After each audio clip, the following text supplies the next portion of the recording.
నీకు అందని దానికోసం ఆశపడకు, నీకు నచ్చని దానికోసం కష్టపడకు, నీకోసం కష్టపడే వారిని మర్చిపోకు, నిన్ను ఇష్టపడే వారిని మాత్రం ఎప్పటికీ వదులుకోకు మిత్రమా. నిరంతరం వెలిగే సూర్యుడిని చూసి చీకటి భయపడుతుంది, అలాగే నిరంతరం శ్రమించేవాడిని చూసి ఓటమి భయపడుతుంది.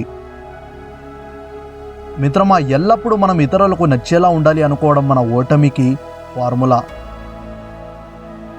బిడ్డకు జన్మనివ్వడానికి మృత్యువు వరకు వెళ్ళినప్పటికీ ఇంకో బిడ్డకు జన్మనివ్వడానికి ఏమాత్రం భయపడే నీ అమ్మ కంటే ధైర్యవంతులు ఈ ప్రపంచంలోనే లేరు.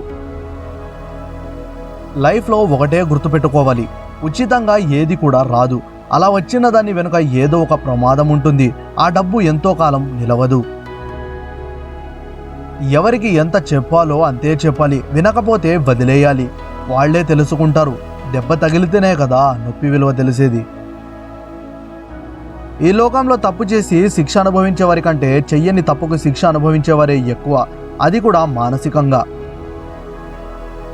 ఎదిరించలేని మంచితనం, కాదనలేని మొహమాటం, క్షణానికి ఒకలా మారే మనసు, ఇవి చాలు, మనకి వేరే శత్రువులు అవసరం లేదు.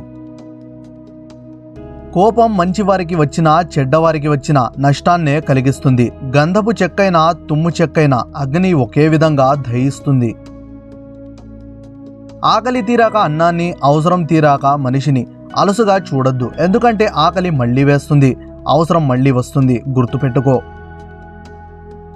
పేదరికం అంటే నీ దగ్గర డబ్బు లేకపోవడం కాదు, నీలో ఆత్మవిశ్వాసం లేకపోవడం.